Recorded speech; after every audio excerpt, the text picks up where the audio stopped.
Presiden Prabowo resmikan 37 proyek listrik di 18 provinsi.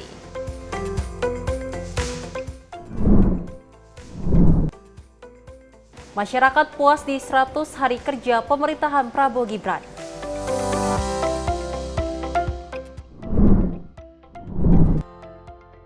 Pimpinan DPR hadiri peresmian ruang fraksi Nasdem di Parlemen.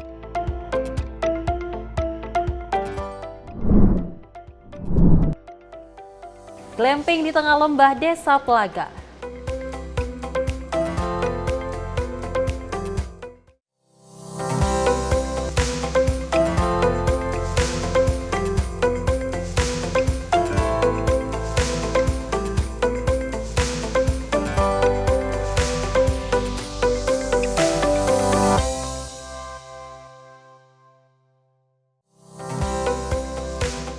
Halo, selamat pagi pemirsa Simpo TV. Selamat pagi Sally. Selamat pagi Apa kabar Festi. hari ini? Luar biasa hari ini. Baik ya, pagi kita juga mendapatkan informasi yang terbaik dan juga yang sangat menggembirakan di pagi hari ini, di mana kemarin baru saja ada di beberapa lembaga survei ya, saya dan juga pemirsa yang mengatakan bahwa dari 100 hari kinerja dari pemerintahan Prabowo dan juga Gibran, masyarakat banyak yang sekali puas terkait dengan kinerja tersebut.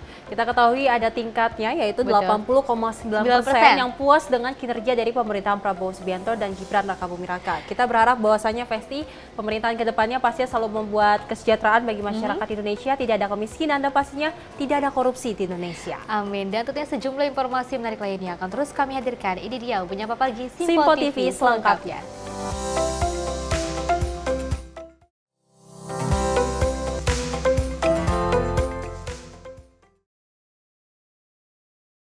Ya pemirsa, kita awali dengan berita utama di mana Menteri ATR BPN Nusron Wahid ini mengatakan kementeriannya akan menindak tegas pihak-pihak yang juga terlibat dalam penerbitan sertifikat hak guna bangunan pagar laut di Tangerang, Banten.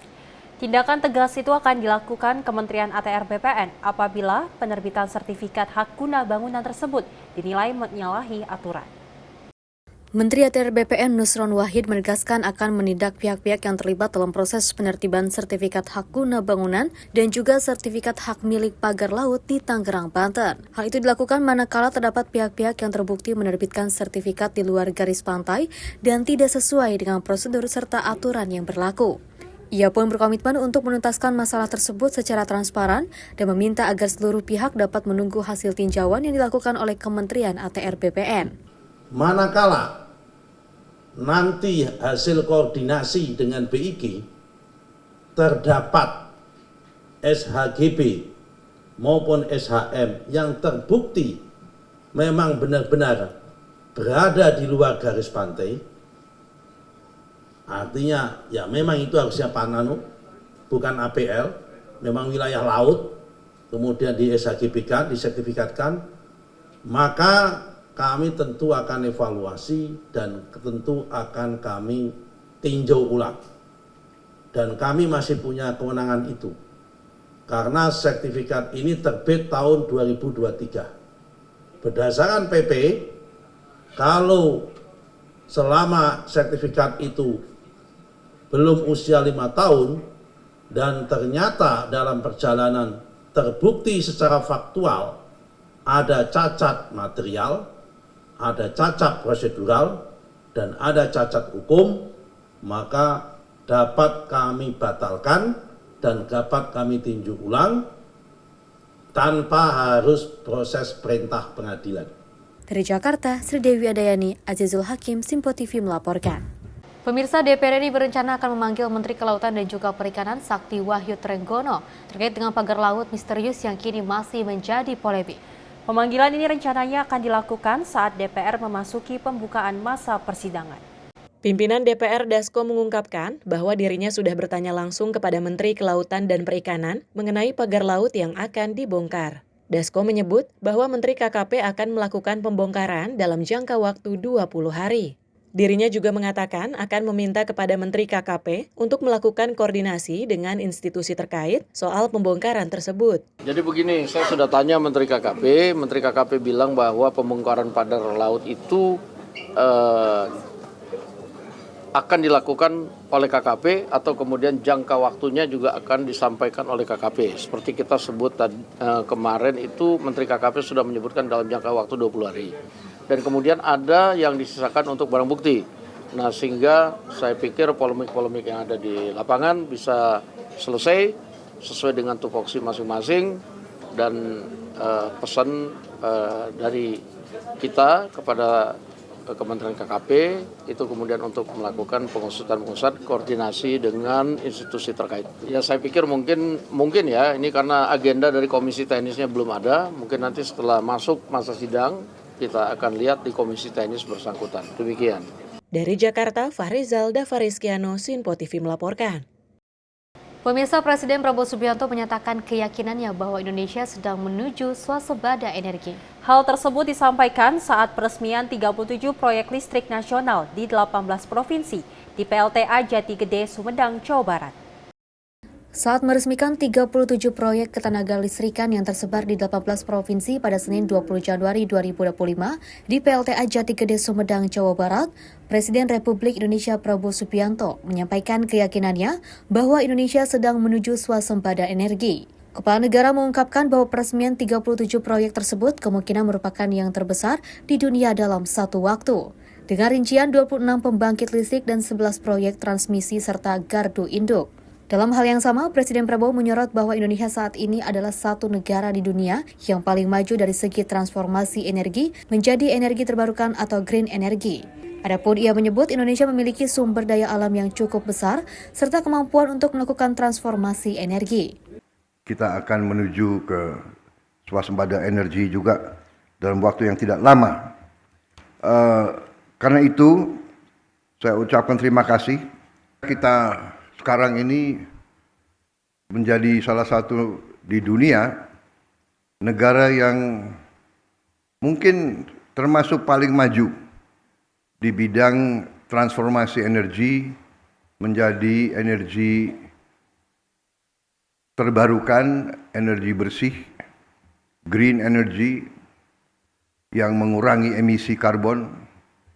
Jadi banyak negara teriak-teriak, kita tidak usah teriak-teriak, tapi kita mewujudkan, kita mengarahkan. Dalam waktu yang tidak lama, kita tidak akan import BBM lagi dari luar. Saya punya keyakinan dalam 5 tahun kita akan tidak import BBM lagi. Sekali lagi selamat semua pihak. Bangsa Indonesia bangga dengan pekerjaan saudara-saudara. Atas nama negara, bangsa dan rakyat Indonesia saya ucapkan terima kasih kepada semua unsur yang bekerja keras. Jadilah ini contoh kebanggaan bahwa putra-putri Indonesia kalau kompak, kalau kerja keras, kalau jujur, kalau ikhlas, mampu untuk memberi kemajuan kepada bangsa Indonesia. Kepala negara juga optimistis Indonesia dalam 5 tahun ke depan mampu untuk swasembada energi dan tidak lagi mengimpor BBM dari negara lain. Peresmian ini menandai tonggak penting dalam upaya pemerintah memperkuat sektor energi nasional dan memperluas akses listrik di berbagai wilayah Indonesia. Beberapa proyek yang diresmikan antara lain PLTA Asahan 3, PLTP Sorik Marapi, PLTA Jati Gede, PLTGU Jawa 1, dan PLTS IKN. Proyek-proyek ini juga merupakan bagian dari strategi diversifikasi energi mencakup tenaga air, panas bumi, hingga sumber energi terbarukan seperti pembangkit listrik dan tenaga surya. Tim redaksi Sinpo TV melaporkan.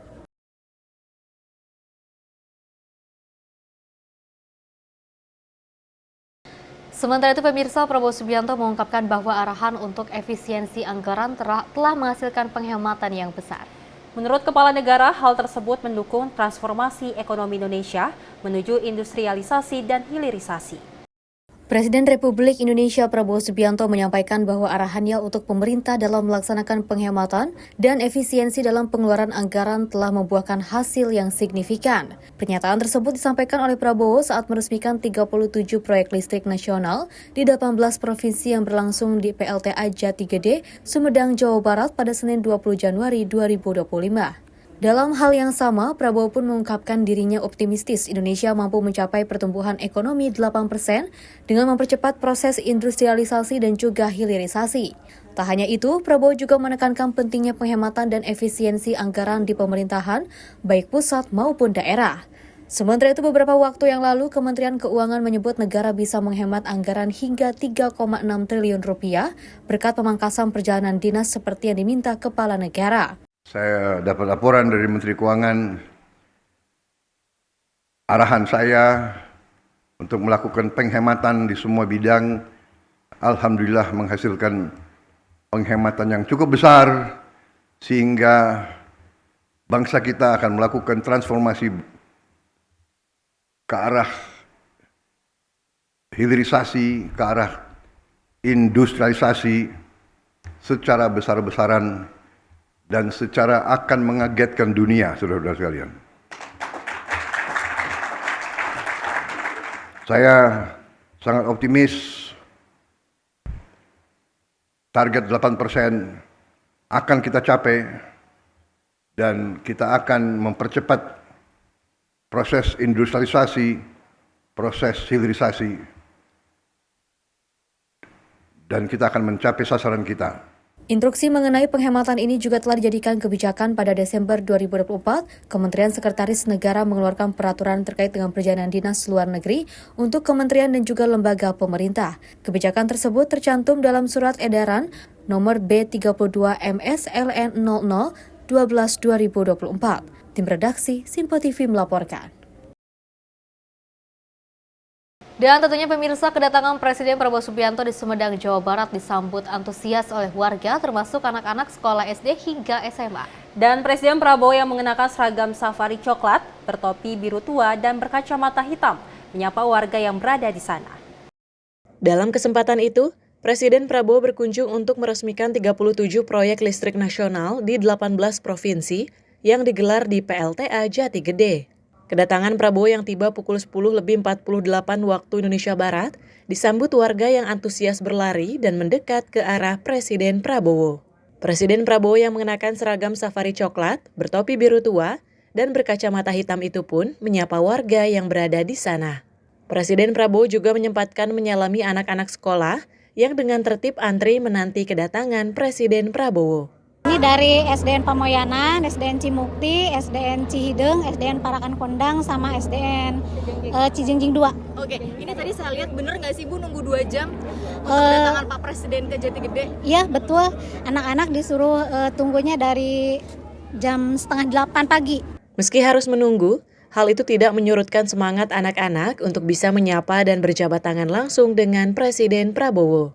Caca, siswi kelas 6 SD Pamoyanan menyatakan, senang bisa bertemu dengan Presiden Prabowo untuk pertama kalinya. Seneng banget. Kenapa senengnya? Karena ya kan baru pertama kali ketemu juga. Biasanya kan cuma di TV. Jadi sekarang itu kayak seneng banget. Oke, tadi ketemunya tuh sempat berjabat tangan atau gimana? Sempet. Para pelajar berharap Presiden Prabowo dapat kembali berkunjung ke Sumedang agar mereka bisa bertemu kembali. Salaman sama Pak Presiden. Senang? Ya, baru pertama kali. Oh iya? Terus gimana selain senang, kagum sama Pak Presiden atau gimana nih? Bahagia. Bahagia? Ya. Mungkin ada harapan ke Pak Presiden dari kamu gimana? Harapannya apa? Pak Presiden bisa balik lagi ke sini. Tim redaksi Simpo TV melaporkan. Dari pimpinan DPR Dasko merespon tingkat kepuasan masyarakat terhadap kinerja pemerintahan Presiden Prabowo Subianto dan juga Wapres Gibran Rakabuming Raka di 100 hari pertamanya. Dan Dasko mengatakan dengan tingkat kepuasan yang tinggi, pemerintah diharapkan tetap bekerja keras untuk menjaga tingkat kepuasan masyarakat. Berdasarkan survei yang dilakukan Litbang Kompas, sebanyak 80,9% responden menyatakan puas dengan 100 hari kerja pemerintahan Prabowo Subianto dan Gibran Rakabuming Raka. Rincinya sebanyak 80,9% responden mengaku puas dengan kinerja pemerintah. Survei ini dilakukan melalui wawancara tatap muka pada 4 hingga 10 Januari 2025. Sebanyak 1.000 responden dipilih secara acak menggunakan metode pencuplikan sistematis bertingkat di 38 provinsi di Indonesia. Merespon hal tersebut, pimpinan DPR Dasko mengaku bersyukur dengan tingkat hasil kepuasan masyarakat terhadap kinerja Prabowo dan juga Gibran. Kendati demikian, Dasko berharap pencapaian tersebut dapat disikapi dengan bijak oleh pemerintah. Dirinya mengimbau pemerintah untuk tetap bekerja keras. Menurutnya, dengan kerja keras yang konsisten dapat menjaga tingkat kepuasan masyarakat. Justru begini, dengan adanya tingkat kepuasan yang tinggi ini, pertama kita bersyukur, tetapi juga ada catatan bahwa kita juga harus bekerja keras menjaga tingkat kepuasan masyarakat.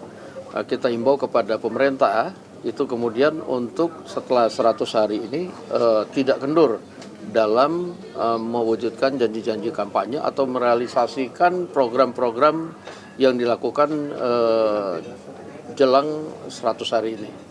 Nah, sehingga sebagai partai pendukung pemerintah tentunya Gerindra akan turut membantu implementasi di lapangan sesuai dengan janji kampanye Presiden Prabowo dan Wakil Presiden Gibran Rakabuming Raka. Dari Jakarta, Fahrizal, Dava Rizkiano, Sinpo TV melaporkan. Ya, Sally dan juga pemirsa, terkait dengan 100 hari kinerja dari Presiden Prabowo Subianto dan juga Wakil Presiden Gibran Rakabuming Raka, seluruh masyarakat Indonesia juga telah menantikan dan bagaimana hasil dari kepuasannya ini sudah terjawab. Betul. Banyak sekali masyarakat yang juga turut antusias dan juga merasa sangat-sangat puas terkait dengan kinerja yang dilakukan oleh Presiden Prabowo Subianto beserta dengan jajaran menterinya. Apalagi yang perlu kita garis bawahi adalah terkait dengan program makan bergizi gratis. Dan tak hanya dari program makan bergizi gratis saja, Fes dan pemirsa, kita ketahui ada program 3 juta rumah yang akan dibangun untuk masyarakat Indonesia, bahkan juga banyak sekali program-program yang nantinya akan menguntungkan bagi masyarakat.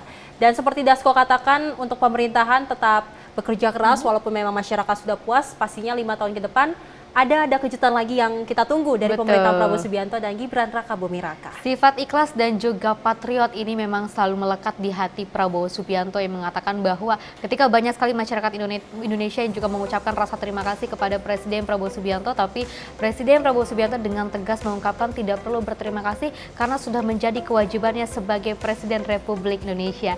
Pemirsa, sejumlah informasi menarik lainnya akan terus kami hadirkan usai jeda berikut ini.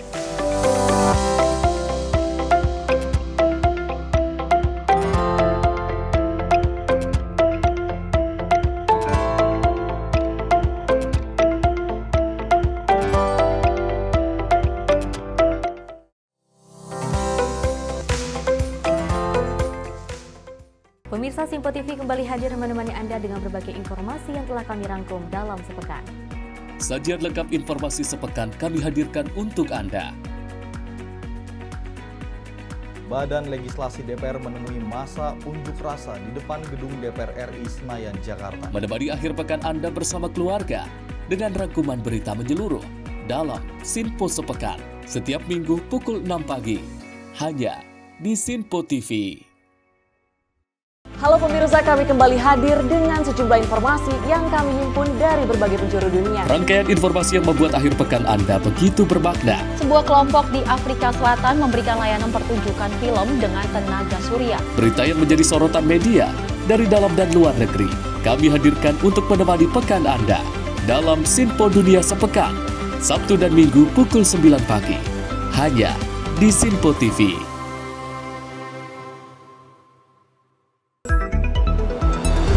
Jadilah yang pertama mengetahui perkembangan terkini seputar informasi dari lembaga parlemen. Punya data nasional, tidak ada satupun backup berarti kan? Tiba-tiba ada putusan yang nggak masuk akal dan seperti ini gitu. Kita biarkan rekomendasi kepada KPK, periksa! Kami hadirkan informasi paling akurat untuk mengawal setiap informasi dalam rapat komisi dan paripurna. Tentunya bersama saya Andi Rezaldi yang telah kami rangkum dalam program Sinpo Parlemen. Saya Arif Tufan. Saksikan Sinpo Parlemen setiap Sabtu pukul 6 pagi hanya di Sinpo TV. Kami hadir dengan rangkaian informasi dari berbagai penjuru dunia. Topik dan isu yang tengah menjadi sorotan mancanegara dikemas dengan lengkap untuk Anda.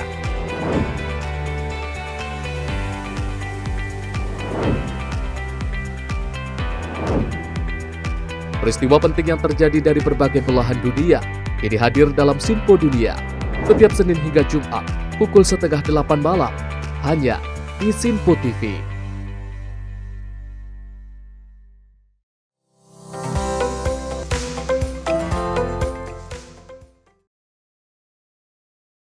Terima kasih pemirsa, Anda masih menyaksikan Menyapa Pagi Simpo TV dan kita lanjutkan informasinya di mana Menteri Agraria dan Tata Ruang Badan Pertanahan Nasional Nusron Wahid membenarkan bahwa beberapa bidang di kawasan pagar laut misterius di Tangerang, Banten telah mengantongi sertifikat hak guna bangunan dan sertifikat hak milik. Dan adapun jumlah sertifikat hak guna bangunan tersebut ini mencapai 263 bidang atas nama perusahaan dan sebanyak 17 bidang bersertifikat hak milik.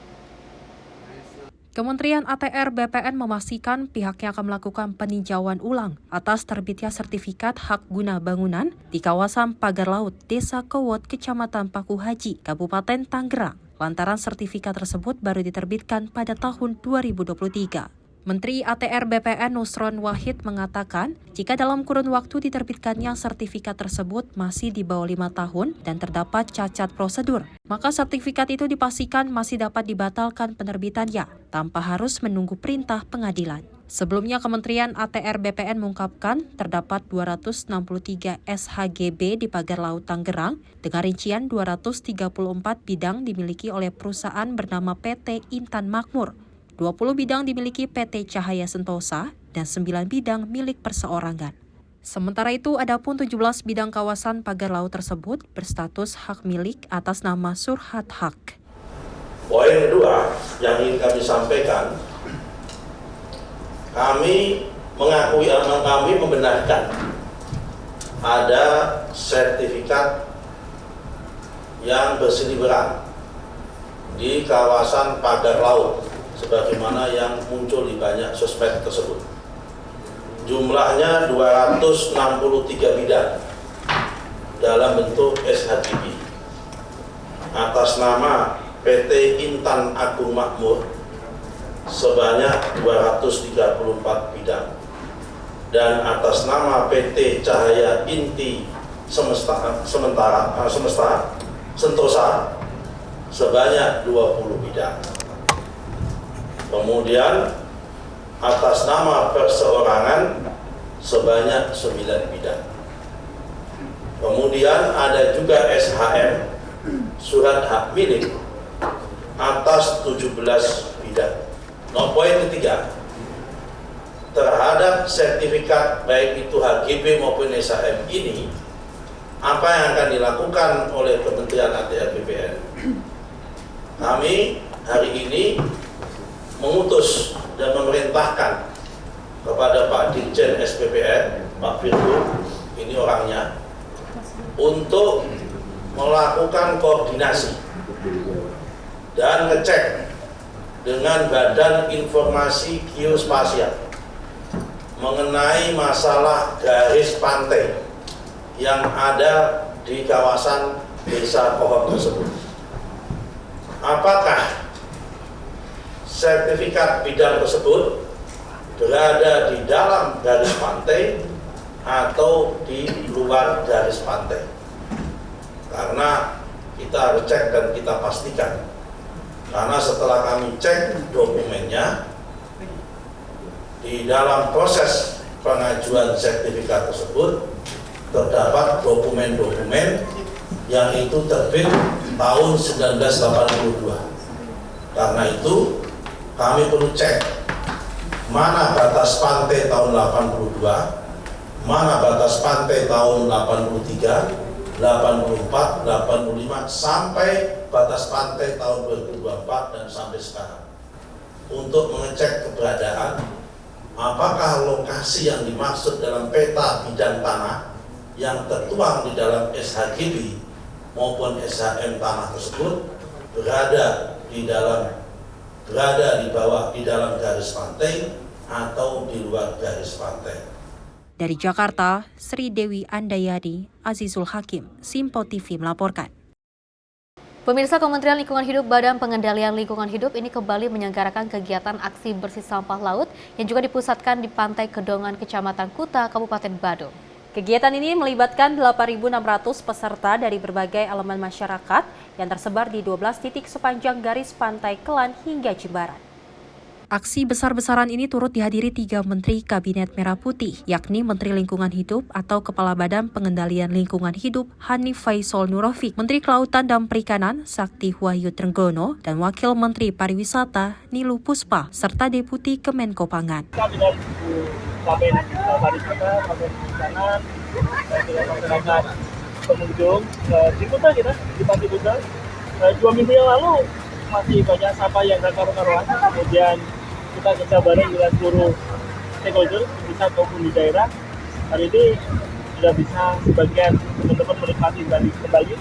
Jadi kita akan terus lakukan untuk seluruh pantai-pantai di Pulau Bali dan seluruh pulau yang menjadi destinasi utama wisata kita, sehingga kita dari Indonesia semakin bersih.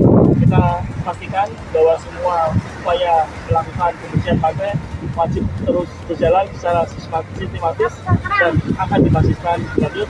Jadi kita perlu kolaborasi, tapi kita bisa. Menteri LH Hanif Faisal mengatakan pihaknya terus berkolaborasi, baik di pemerintah pusat dan daerah, terutama di Bali, untuk dengan serius menangani sampah laut. Hanif menegaskan komitmen pemerintah dalam menangani sampah laut. Regulasi ini diatur dalam Peraturan Presiden Nomor 83 Tahun 2018 tentang penanganan sampah laut dengan target pengurangan sampah laut sebesar 70% pada tahun 2025. Untuk mencapai target tersebut, pemerintah telah membentuk tim Koordinasi Nasional Pengelolaan Sampah Laut. Disinggung langkah preventif terhadap permasalahan sampah kiriman di Bali, pihaknya menegaskan perintah Presiden Prabowo sudah jelas bahwa Bali harus bersih dari sampah kiriman dan sampah di daratan. Tim redaksi Simpo TV melaporkan. Pemirsa, kementerian baru di Kabinet Merah Putih, yakni Kementerian Perumahan dan juga Kawasan Pemukiman, langsung tancap gas guna mempercepat target proses pembangunan 3 juta rumah milik Presiden Prabowo Subianto dengan melantik 8 pejabat eselon 1. Adapun pelantikan ini dihadiri langsung oleh Menteri Bappenas Rahmat Pampudi serta Jaksa Agung ST Burhanuddin. Menteri Perumahan di Kawasan Pemukiman, Marwar Sirait, resmi melantik 8 pejabat eselon 1 di kementeriannya, di mana pejabat tersebut merupakan rekomendasi terbaik dari berbagai instansi di Indonesia. Hal menarik pada pelantikan kali ini adalah dihadiri oleh Menteri Perencanaan Pembangunan Nasional Rahmat Pampudi serta Jaksa Agung ST Burhanuddin, di mana momen ini merupakan perdana saat ini dalam pelantikan pejabat eselon di kementerian.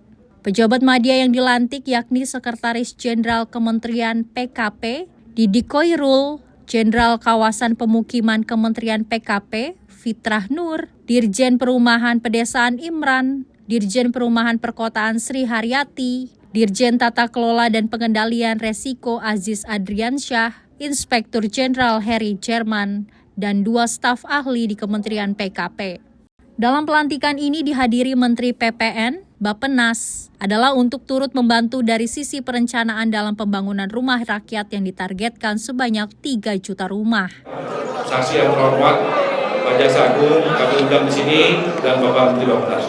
Saya rasa belum ada eselon 1 dilantik saksinya dari kementerian. Saya sangat menghormati Bapak Jaksa Agung dan Menteri Bappenas, ya, dan saya berusaha menjaga amanah dan arahan beliau.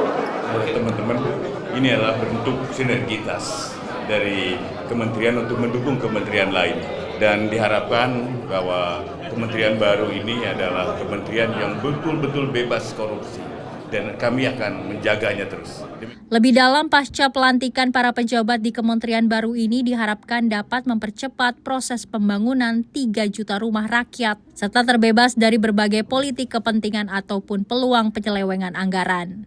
Dari Jakarta, Max Ronabayu, Sinpo TV melaporkan. Sementara itu, pemirsa, MPR, DPR, dan juga DPD menggelar perayaan Natal tahun 2024 dan Tahun Baru 2025 di Kompleks Parlemen Senayan, Jakarta. Dalam perayaan Natal dan Tahun Baru ini, pemirsa mengangkat tema Marilah Sekarang Kita Pergi ke Bethlehem. MPR, DPR, dan DPD menggelar perayaan Natal tahun 2024 dan Tahun Baru 2025 di Kompleks Parlemen Senayan, Jakarta. Dalam perayaan Natal dan Tahun Baru ini mengangkat tema Marilah Sekarang Kita Pergi ke Bethlehem. Ketua Panitia Natal, Martin Daniel Tumbaleka, mengatakan tema Natal tersebut telah mendapatkan persetujuan dari Persekutuan Gereja-Gereja di Indonesia dan Konferensi Wali Gereja Indonesia. Menurutnya hal ini memiliki tujuan untuk mempererat tali kasih, memperkokoh persatuan, dan mendorong Indonesia menuju kemakmuran dan kedamaian. Sedangkan untuk subtema sendiri, Martin mengungkapkan bahwa perayaan tahun ini menekankan pentingnya langkah bersama untuk Indonesia yang aman, damai, dan sejahtera. Oleh karena itu, ia pun mengajak semua elemen bangsa untuk mempererat persaudaraan dan bekerja keras untuk mewujudkan Indonesia Emas 2045 dengan berlandaskan nilai-nilai Pancasila. Dan perlu kami sampaikan, tema dari kegiatan nanti adalah marilah sekarang kita pergi ke Bethlehem. Lukas 2 ayat 9-15. Tema Natal Nasional PGI dan KWI 2024. Dan subtema yang akan kita angkat adalah melangkah bersama untuk Indonesia yang aman, damai, dan sejahtera menuju Indonesia emas dalam iman, pengharapan, dan kasih. Itu subtema yang kita angkat dalam perayaan nanti. Dan waktu tepat saya sudah sampaikan tadi, tanggal 23. Tempatnya di Ruang Pustakaloka, Gedung Nusantara 4. Dari Jakarta, Farizal Dafariskiano, Sinpo TV melaporkan. Pemirsa, pimpinan DPR Dasko ini menghadiri peresmian ruang fraksi Nasdem di Kompleks Parlemen Senayan, Jakarta. Dalam peresmian tersebut juga turut langsung dihadiri oleh Ketua Umum Partai Nasdem Surya Paloh. Pimpinan DPR Dasko melakukan pertemuan dengan Ketua Umum Partai Nasdem Surya Paloh. Pertemuan tersebut dalam rangka meresmikan ruang fraksi Nasdem di Kompleks Parlemen Senayan, Jakarta. Kedua tokoh politik ini melakukan perbincangan sekaligus menikmati makanan lontong Medan.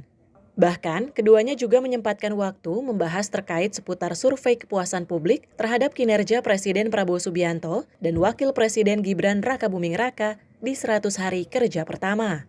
Hari ini ada peresmian ruang fraksi yang habis direnovasi, ruangan fraksi Nasdem.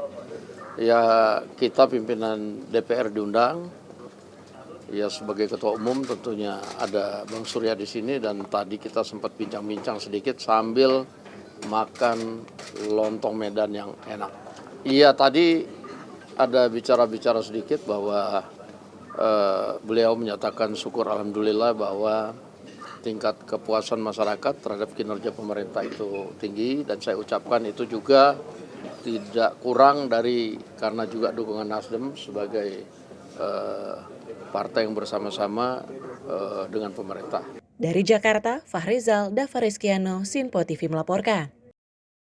Ya, Seli dan juga pemirsa, terkait dengan peresmian dari kantor ataupun dari Partai Nasdem seperti itu ya, Seli dan juga pemirsa, di mana juga dihadiri oleh Ketua Umum Partai Nasdem ada Surya Paloh dan juga pimpinan DPR yang turut juga hadir di sana ada Dasko. Kita melihat ini keduanya sama-sama menikmati makanan ataupun santapan yang sangat luar biasa, ada lontong Medan, sambil menyantap makanan lontong Medan dengan sangat puas seperti itu ya, dengan banyak sukacita, kegembiraan, tapi juga tidak lupa untuk membahas sebuah misi-misi kenegaraan dan juga pembahasan terkait dengan bagaimana caranya bisa mewujudkan Indonesia yang jauh lebih baik lagi seperti itu. Apalagi juga dari kita ketahui bahwa dari Dasko dan juga Surya Paloh juga membahas terkait dengan adanya beberapa dari Litbang Kompas yang mengatakan bahwa 80,9% banyak sekali masyarakat Indonesia yang turut juga sangat merasakan kegembiraan dan kepuasan dari kinerja Prabowo dan juga Gibran Rakabuming Raka. Dan kita berharap bahwasanya fraksi Nasdem bisa bekerja dengan baik maupun di pemerintahan maupun DPR juga. Betul. Karena kita ketahui Nasdem sudah mendukung pemerintahan Prabowo Gibran, dan pastinya kita berharap Indonesia Emas 2045 akan terwujud ya, Festi.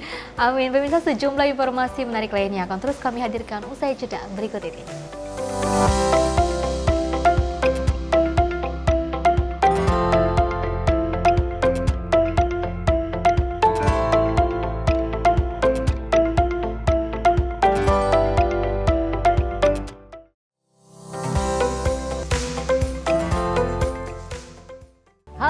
Selamat malam pemirsa, senang sekali rasanya kami mengisi ruang informasi Anda. Akhiri aktivitas Anda dengan rangkuman perkembangan peristiwa yang terjadi sepanjang hari. Sebelumnya kita saksikan ada sekitar 3.000 tamu undangan, sementara di Ibu Kota Nusantara ini ada sekitar 2.000 tamu undangan. Rangkaian informasi nasional dan mancanegara dirangkum sebagai penutup hari dalam Menyapa Malam. Setiap Senin hingga Jumat pukul 8 malam, hanya di Sinpo TV. Kami hadir dengan rangkaian informasi dari berbagai penjuru dunia. Topik dan isu yang tengah menjadi sorotan mancanegara dikemas dengan lengkap untuk Anda.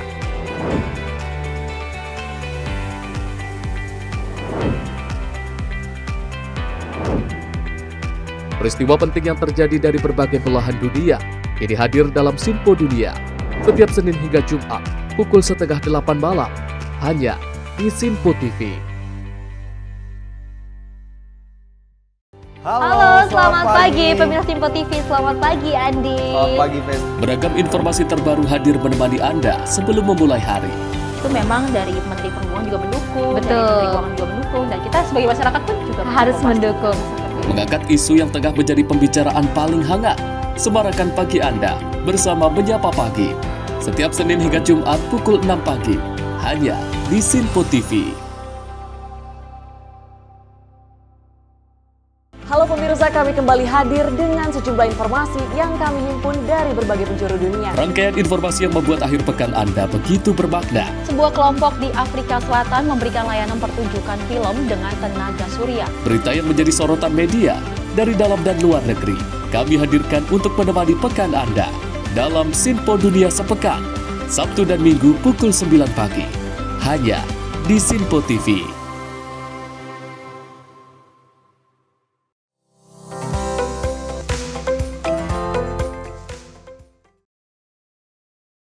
Selamat pagi pemirsa, Anda masih menyaksikan Menyapa Pagi Sinpo TV dan kita lanjutkan informasinya di mana Kapolri Jenderal Polisi Listio Sigit Prabowo meresmikan Deks Ketenagakerjaan Polri di Gedung Rupatama Mabes Polri.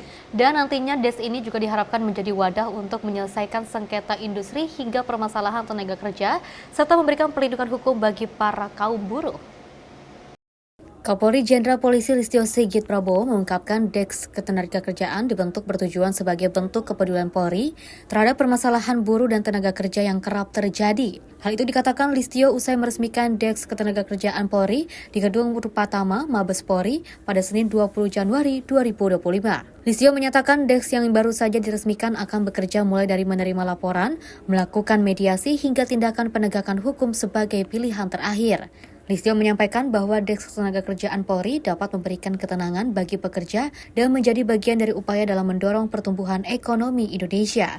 Di mana Deks Ketenagakerjaan ini merupakan bentuk keberpihakan kita terhadap permasalahan-permasalahan ketenagakerjaan yang tentunya selama ini selalu terjadi karena memang kondisi dan dinamika global. Yang kita harapkan tentunya Deks Ketenagakerjaan ini bisa menjadi salah satu wadah untuk menyelesaikan sengketa industri, sengketa tenaga kerja antara perusahaan dan tenaga kerja dengan melalui proses yang sudah kita siapkan tahapannya, mulai dari tahapan laporan, kemudian kita laksanakan gelar, dilanjutkan dengan kegiatan mediasi, dan kalau kemudian ini juga tidak terjadi maka pilihan penegakan hukum sebagai ultimum remedium.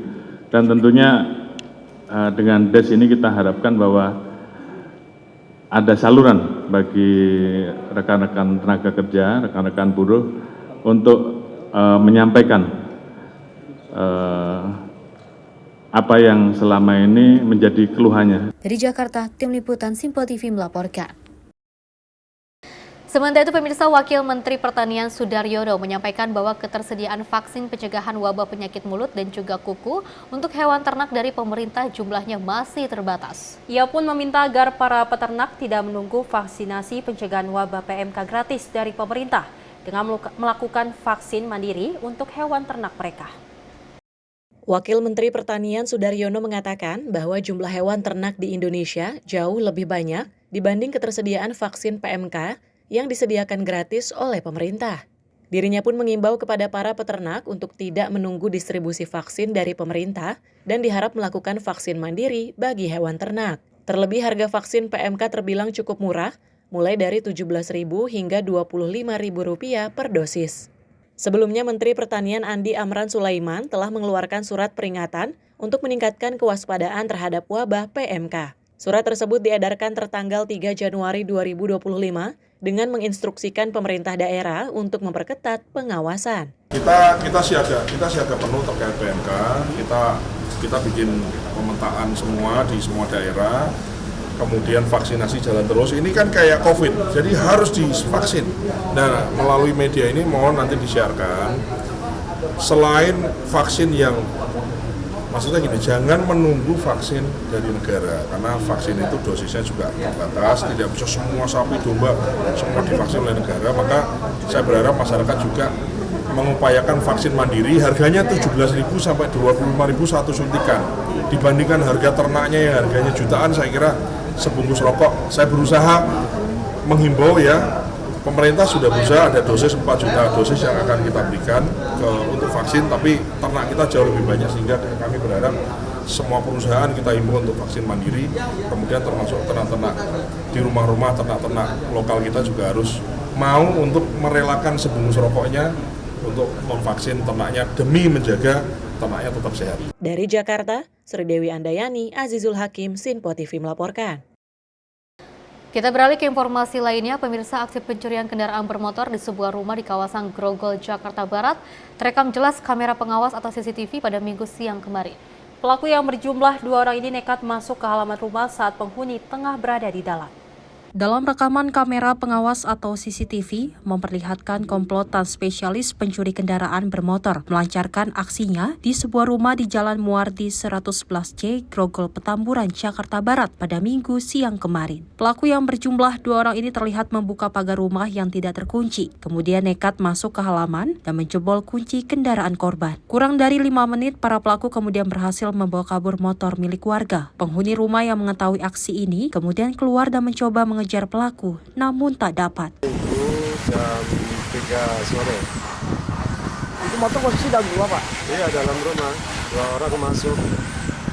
Pelakunya 2 orang, Pak? Pelakunya 2 orang bawa motor.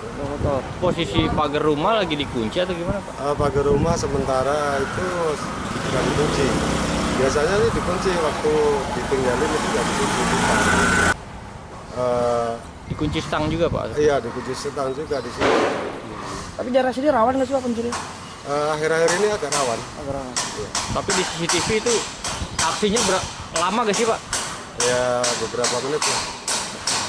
Atas kejadian yang sering terjadi di kawasan tersebut, korban langsung melaporkannya ke pihak berwajib, kemudian memviralkannya ke media sosial. Dari Jakarta, kontributor Sinpo TV melaporkan. Pemirsa, tim gabungan Intelmar Armada 1 dan Pangkalan TNI AL Tanjung Balai Asahan ini menangkap kapal yang mencurigakan membawa pekerja migran Indonesia atau PMI non-prosedural kembali ke tanah air dari Malaysia di perairan Selat Malaka, Batubara, Sumatera Utara. Dan sebanyak 26 orang diamankan dan petugas temukan sabu seberat 500 gram dalam kapal.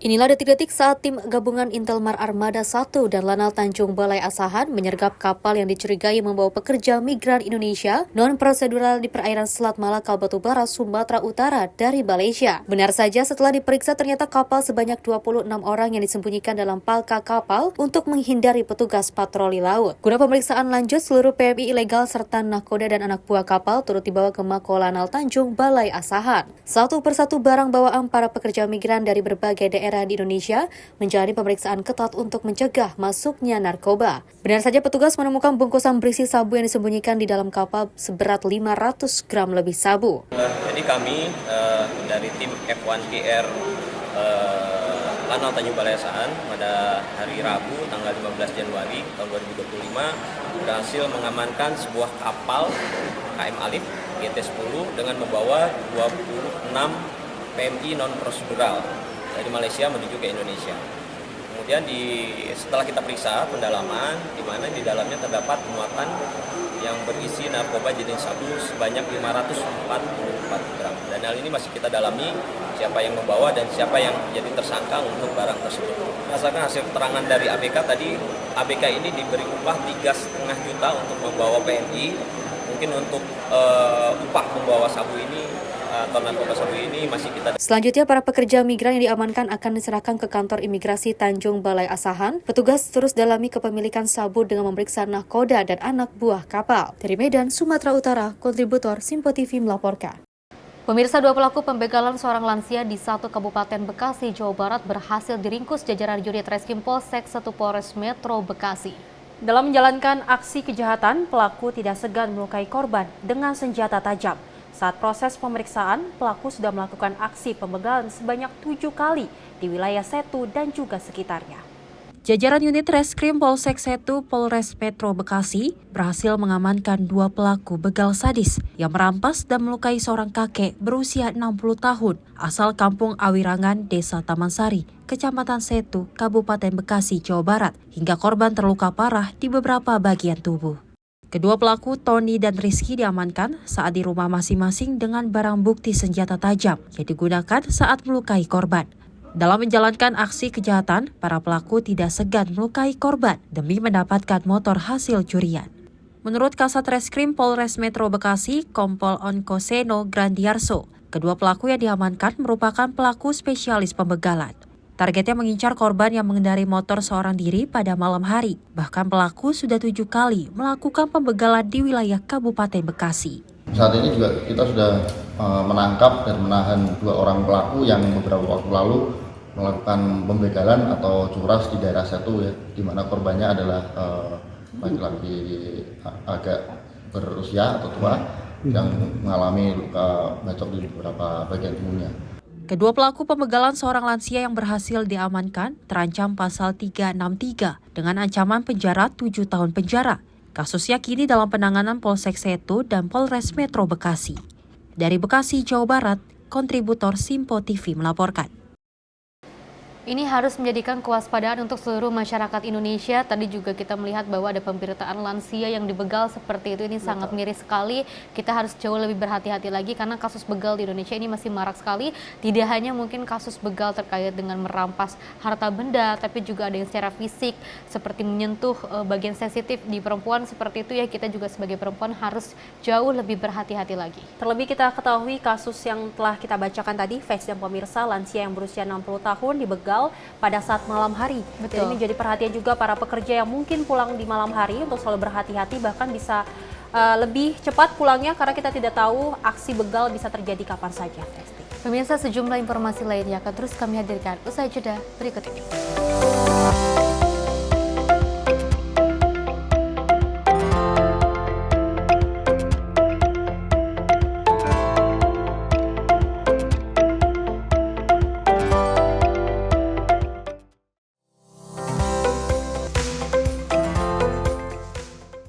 Pemirsa, Simpo TV kembali hadir menemani Anda dengan berbagai informasi yang telah kami rangkum dalam sepekan. Sajian lengkap informasi sepekan kami hadirkan untuk Anda.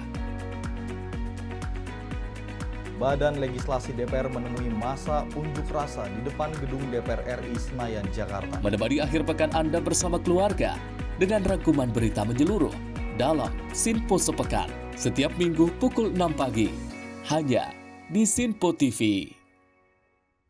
Halo pemirsa, kami kembali hadir dengan sejumlah informasi yang kami himpun dari berbagai penjuru dunia. Rangkaian informasi yang membuat akhir pekan Anda begitu bermakna. Sebuah kelompok di Afrika Selatan memberikan layanan pertunjukan film dengan tenaga surya. Berita yang menjadi sorotan media dari dalam dan luar negeri kami hadirkan untuk menemani pekan Anda dalam Simpo Dunia Sepekan, Sabtu dan Minggu pukul 9 pagi hanya di Simpo TV.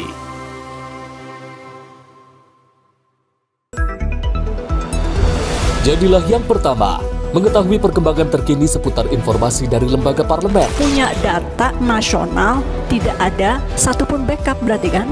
Tiba-tiba ada putusan yang nggak masuk akal dan seperti ini gitu. Kita biarkan rekomendasi kepada KPK, periksa! Kami hadirkan informasi paling akurat untuk mengawal setiap informasi dalam rapat komisi dan paripurna. Tentunya bersama saya Andi Rezaldi yang telah kami rangkum dalam program Simpo Parlemen. Saya Arif Rifani. Saksikan Simpo Parlemen setiap Sabtu pukul 6 pagi hanya di Simpo TV. Kami hadir dengan rangkaian informasi dari berbagai penjuru dunia. Topik dan isu yang tengah menjadi sorotan mancanegara dikemas dengan lengkap untuk Anda.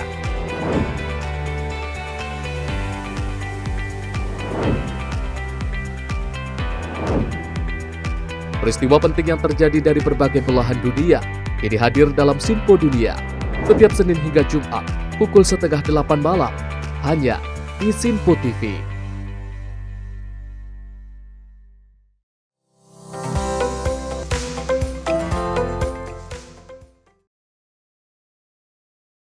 Masih bersama kami pemirsa dalam Menyapa Pagi Simpo TV, tentu kita lanjutkan informasinya di mana teror cuaca buruk berupa hujan deras yang terjadi hampir di seluruh wilayah di Bali menyebabkan musibah tanah longsor hingga menewaskan 4 warga yang sedang menjalani pengobatan non-medis di Bukit Celuk, Banjar Cempaka, Desa Pikat, Dawan Klungkung, Bali.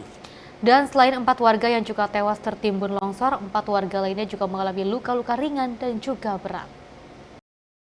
Inilah video dari kamera amatir yang merekam proses pencarian korban tertimbun tanah longsor di Bukit Celuk, Banjar Cempaka, Desa Pikat, Dawan Klungkung, Bali. Musibah tanah longsor disertai jatuhnya batu besar terjatuh dari Bukit Celuk akibat hujan deras yang mengguyur wilayah Desa Pikat dan sekitarnya. Diduga berada di tanah yang labil, longsor menyebabkan batu berukuran besar berdiameter sekitar 5 meter menggelinding hingga menimpa dan juga menghancurkan bangunan wantilan pasraman milik Jero Putu Wiranata.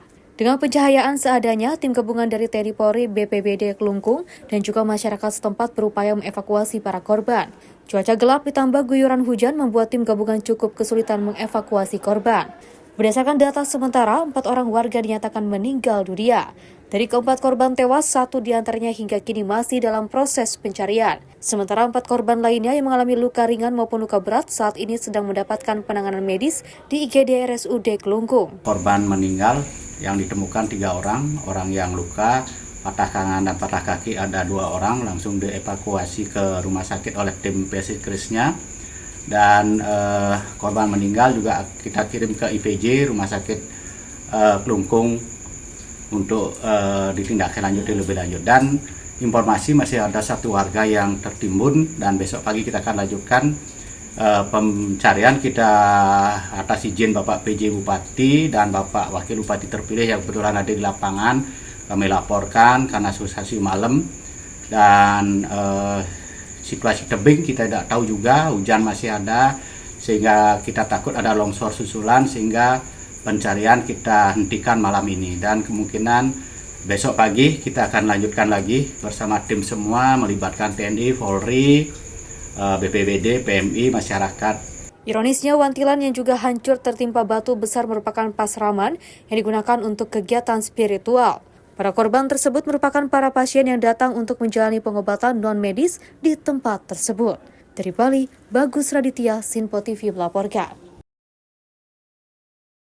Kita beralih ke informasi lainnya. Pemirsa, PJ Gubernur Jakarta Teguh Setiabudi meninjau lokasi penataan kawasan Rawa Bebek Selatan serta ruang publik terpadu ramah anak Kalijodo pada Kamis kemarin. Penataan kawasan dilakukan untuk mengatasi berbagai masalah sosial seperti kekerasan terhadap perempuan dan anak di bawah umur, tindak pidana perdagangan orang, dan kasus kriminalitas lainnya. PJ Gubernur Jakarta Teguh Setiabudi meninjau lokasi penataan kawasan Rawa Bebek Selatan Penjaringan Jakarta Utara serta ruang publik terpadu ramah anak Kalijodo Angke Jakarta Barat pada Kamis 16 Januari 2025.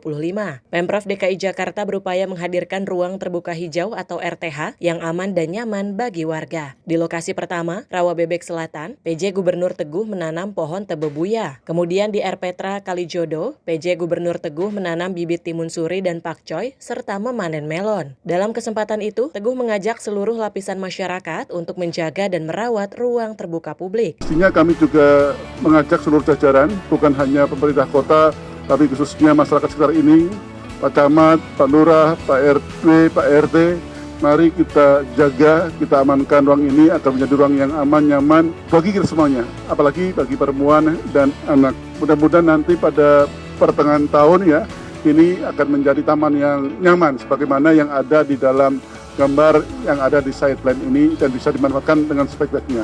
Itu komitmen kami. Dari Jakarta, tim redaksi Sinpo TV melaporkan. Pemirsa, kereta api Siantar Express salah satu kereta api di Pulau Sumatera yang juga mendapatkan subsidi Public Service Obligation maksud kami atau PSO dari Kementerian Perhubungan. Dan KA Siantar Express menjadi pilihan favorit masyarakat Sumut sebagai moda transportasi yang ekonomis. Dengan tarif yang terjangkau, masyarakat dapat menikmati perjalanan dari kota Medan ke Pematang Siantar maupun sebaliknya. PT Kereta Api Indonesia Persero telah memberlakukan kebijakan pembelian tiket kereta api subsidi atau PSO. Kebijakan ini diterapkan untuk kereta api bersubsidi yang mendapat dukungan dari pemerintah agar harga tiket tetap terjangkau dan membantu mobilitas masyarakat dengan keunggulan harga tiket yang lebih murah. Salah satunya kereta api di Medan, Sumatera Utara, kereta andalan masyarakat Sumatera Utara yakni kereta api Siantar Express dengan rute Siantar Medan dan sebaliknya. Kereta api Siantar Express termasuk kereta api di Pulau Sumatera yang mendapatkan subsidi Public Service Obligation atau PSO dari Kementerian Perhubungan dengan tarif terjangkau yakni Rp22.000. Hampir setiap pulang dari Medan ke Sumatera itu wajib naik kereta api. Kereta api terjangkau waktunya, kemudian untuk bagi orang yang nggak sibuk-sibuk itu nyaman. Dari harga pun lebih. Selalu cukup murah sih, dengan 22.000 ya. Sangat membantu masyarakat yang ya istilahnya menengah ke bawah. Kereta api Siantar Express dari kota Pematang Siantar menuju kota Medan memiliki jarak tempuh yaitu 129 km dan waktu tempuh 3 jam perjalanan melalui 11 stasiun pemberhentian. Bagaimana? Apakah Anda tertarik untuk mencoba naik kereta api Siantar Express? Tim redaksi Sinpo TV melaporkan. Pemirsa, sumber mata air Putri Hijau yang berada di desa Namorambe, Deli Serdang, Sumatera Utara diyakini oleh masyarakat ini dapat menyembuhkan segala penyakit. Dan mau tahu seperti apa tempat wisata tersebut? Dan berikut informasinya untuk Anda. Sumber mata air Putri Hijau yang kini masuk dalam situs cagar budaya setiap harinya ramai dikunjungi masyarakat. Tidak hanya masyarakat lokal yang datang ke lokasi pemandian sumber air tersebut, sejumlah warga dari mancanegara seperti Malaysia, Thailand, Swiss, dan Australia juga datang untuk berkunjung ke lokasi sumber mata air Putri Hijau yang kini masuk dalam situs cagar budaya. Lokasi sumber mata air Putri Hijau tidak jauh dari pusat kota Medan. Lokasinya berada di perbatasan antara kota Medan dan Kabupaten Deli Serdang, Sumatera Utara. Masyarakat yang datang ke lokasi pemandian sumber air Putri Hijau tidak saja ingin melihat keindahan cagar budaya Putri Hijau semata, namun lebih untuk pengobatan penyakit yang mereka derita.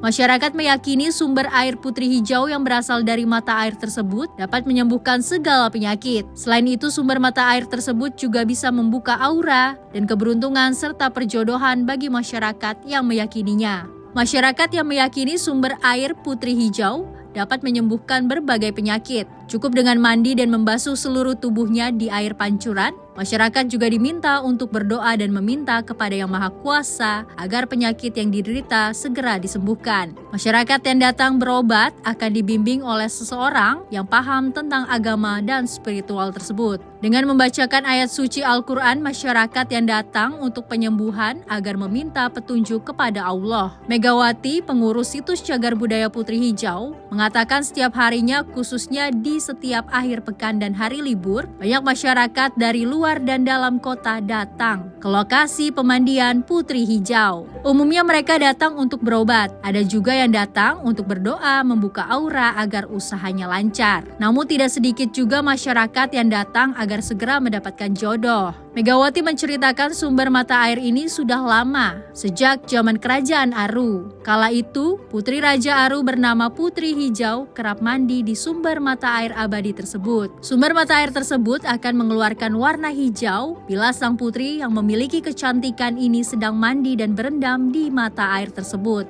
Kemolekan sang putri yang mengeluarkan warna hijau tersebar ke seluruh negeri hingga terdengar oleh Raja Aceh.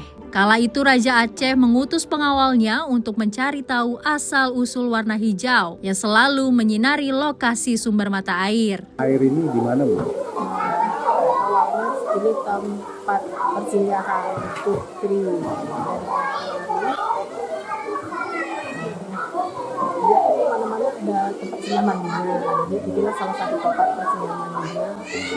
Jadi sampai sekarang datangin banyak orang karena diyakini airnya punya mujizat. Kalau boleh tahu, Bu, air itu berasal dari mana? Airnya dari mata air Selabatu. Dan tidak pernah ini? Tidak pernah kering. Tidak pernah kering. apa mitosnya benar Bu kalau untuk penyembuhan penyakit gitu tuh gimana? Kalau ditanya situnya,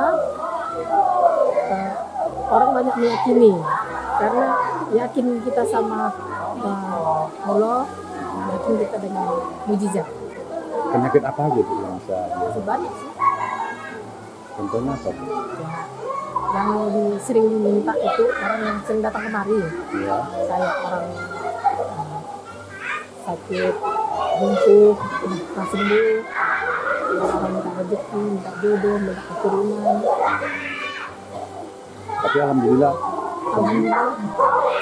karena keyakinan Allah.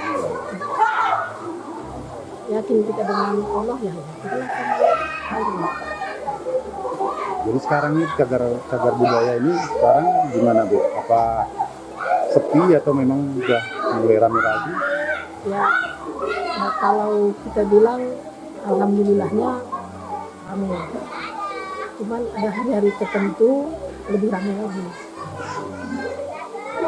Gratis ya? Gratis. Karena ini kan belum punya perda, jadi belum ada dikutip pembayaran. Dari kalangan mana aja Bu yang datang? Yang datang itu banyak. Ada yang dari Belanda, dari Swiss, dari Australia, dari Thailand, dari Malaysia. Sekali lagi Bu, dulu Putri Hijau itu memang mandinya di sini ya. Apa yang ditimbulkan Bu kalau dia mandi? Katanya ada yang konon ceritanya sih, katanya dia mengeluarkan aura kecantikan. Sampai terdengar katanya di kerajaan Aceh. Sementara itu, seorang warga bernama Muhammad Jamil Ihsan mengatakan datang ke lokasi pemandian Putri Hijau ini untuk menemani sang istri yang sedang sakit. Dirinya mendapatkan kabar dari keluarganya, sumber air Putri Hijau dapat menyembuhkan segala penyakit, khususnya penyakit yang selama 4 bulan diderita istrinya. Warga desa Tembung, Deli Serdang, Sumatera Utara ini berharap kesembuhan istrinya usai mandi berendam di sumber mata air Putri Hijau tersebut. Saya datang kemari sama ibu, tujuannya untuk berobat. Kenapa Pak? Ibu karena kan kakinya sakit sama sakit. Kami datang kemari berobat karena adik bilang di sini ada tempat untuk berobat di sini biasa dari 2. Sekarang mana di apa? Hijau. Sudah berapa kali Bapak datang kemari? Berkunjung? Kami datang kemari kali inilah kami kemari berkunjung. Artinya dapat kabar di sini insya Allah bisa menyembuhkan, air ini bisa menyembuhkan dari mana Pak? Ada adik yang bilang, karena dia pernah kemari. Alhamdulillah sembuh. Alhamdulillah dia itu sudah sembuh dia. Makanya kami kemari. Ibu udah berapa lama sakit? Udah lama itu sakit itu.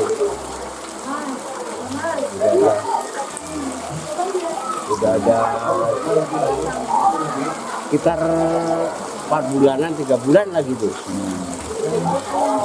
Tapi tadi pertanyaannya di sini, insya Allah katanya udah enak katanya badannya. Baik. Rencananya Pak akan terus kemari atau gimana Pak? Kalau memang ada kurangnya penyakit itu gimana Pak? Ya kalau umpamanya belum ada kurangnya ya kemari, kalau ada kurangnya ya nanti kalau apa ya kemari juga lah. Main-main di sini mandi lagi, kemari ya kemari. Dari Medan, Sumatera Utara, kontributor Sinpo TV melaporkan.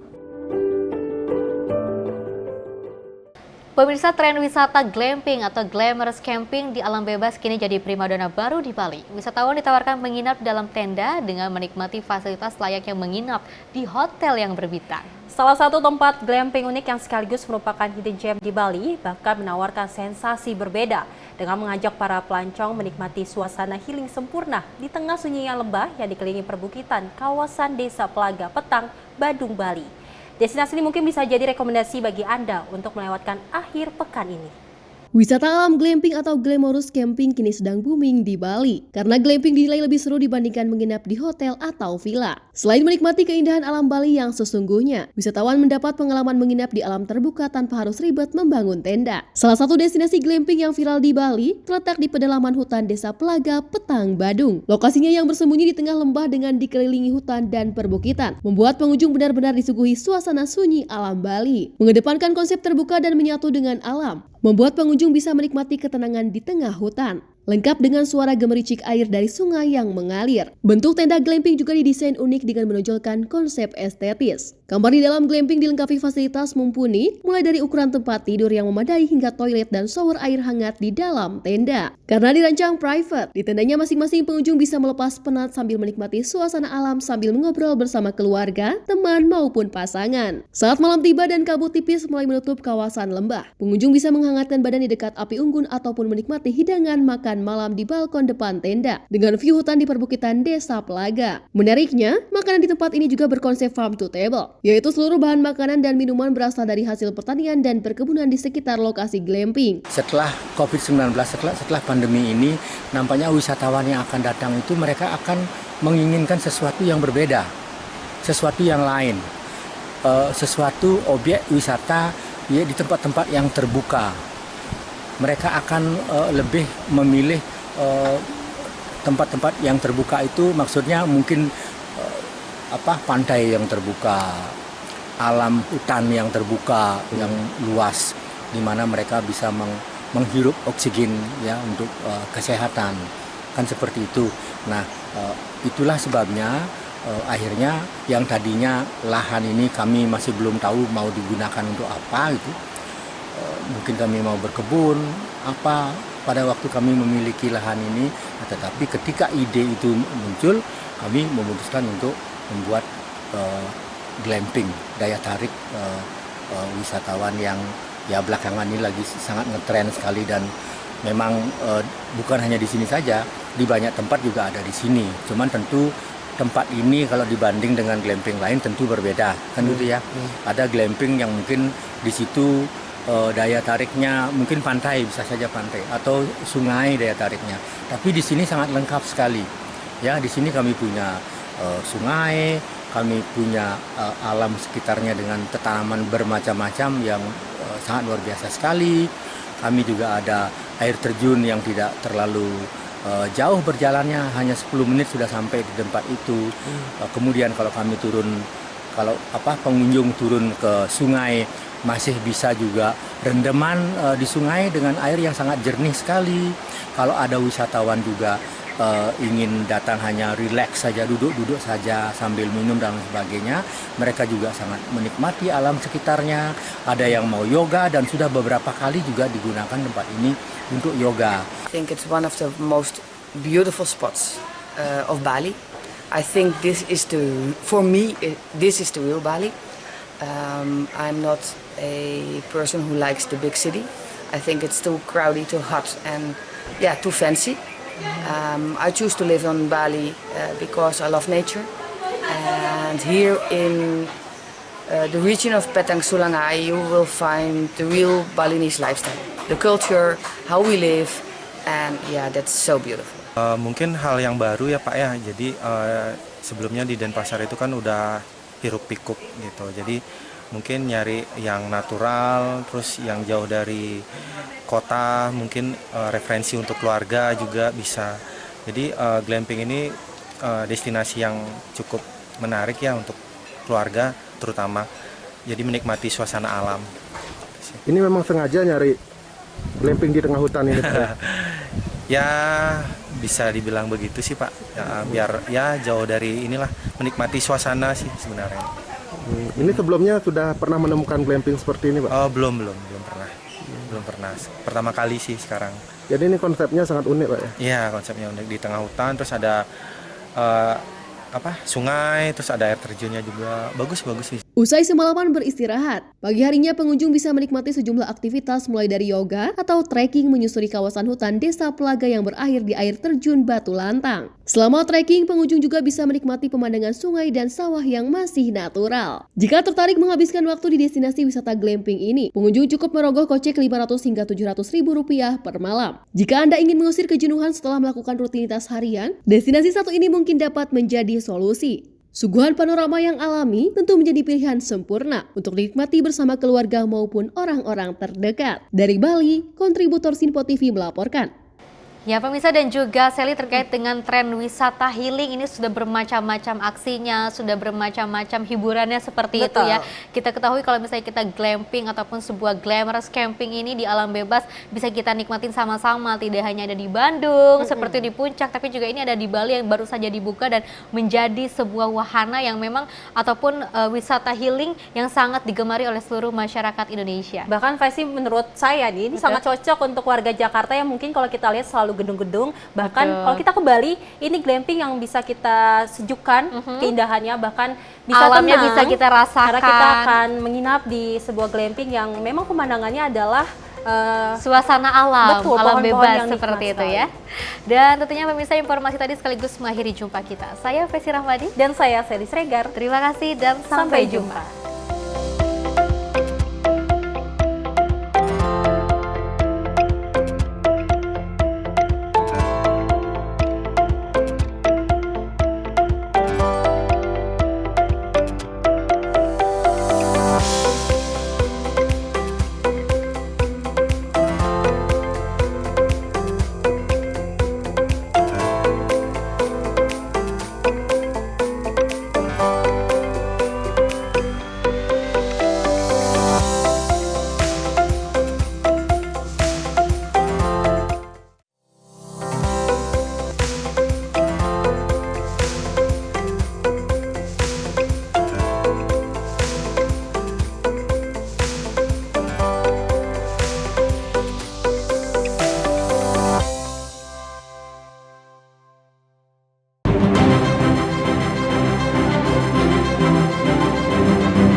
Simpo TV, News, Sport, Entertainment.